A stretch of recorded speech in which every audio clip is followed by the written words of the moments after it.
The Kite Runner! So, Kite Runner is about a boy. Well, actually, the narrator is writing from his older self, and he's talking about a situation that happened 26 years ago that really changed his life and brought him to where he is today. And what happens is there's a lot of rivalry that is going on within the community that he lives in. And what they do is they have kite tournaments where they attach like shattered glass to the strings of their kite, and they fight their kites so that the glass will cut the other person's string, and that way you'll win and you have to go and run after your kite. And so what happens is the main character gets in a little bit of trouble, and and he's of higher class. So his friend, who's of a lower class, steps in and defends him. And because of this, the other boys gang up on this boy and do a very significant, violent act towards him.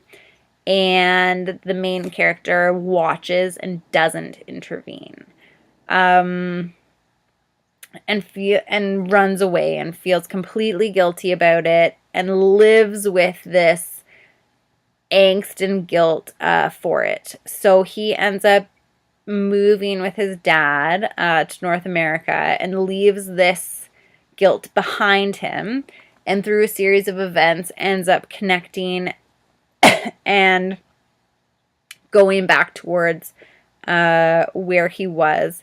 And he gets the opportunity to,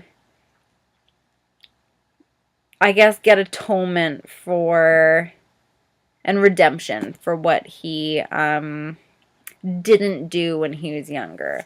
So this book has a lot of violence in it. There is sickness, there's rape, the idea of boundaries and government, the symbol of the lamb is a big one in here, of innocence, that links back to our reading of Slaughter of the Lamb. And it's about a quest for him to get over what's happened and allow him to move on. And if he does this successfully or not, we read about throughout the book. Has a really great father and son relationship that is all over the place, and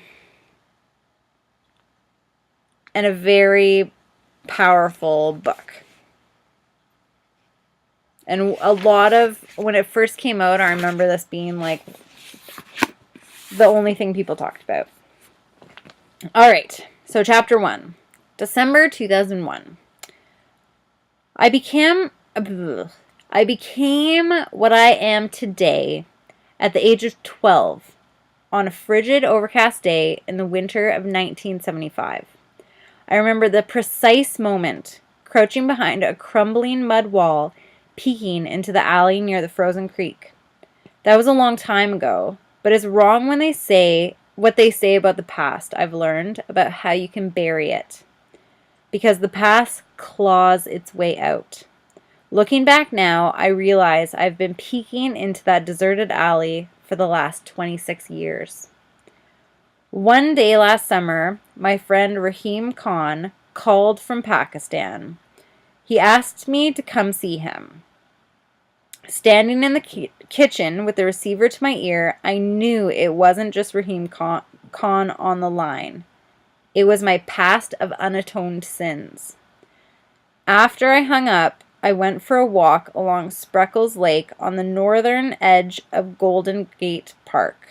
The early afternoon sun sparkled on the water where dozens of miniature boats sailed, propelled by a crisp breeze.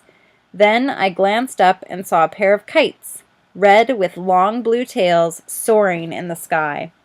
They danced high above the trees on the west end of the park, over the windmills, floating side by side like a pair of eyes looking down on San Francisco, the city I now call home. And suddenly, Hassan's voice whispered in my head, "For you 1,000 times over. Hassan, the hair-lipped kite runner." I sat on the park bench near a willow tree. I thought about something Rahim Khan said just before he hung up, almost as an afterthought. This is a way to be good again. I looked up at those twin kites. I thought of Hassan. Thought about Baba, Ali, Kabul. I thought of the life I had lived until the winter of 1975 came along and everything changed and made me what I am today.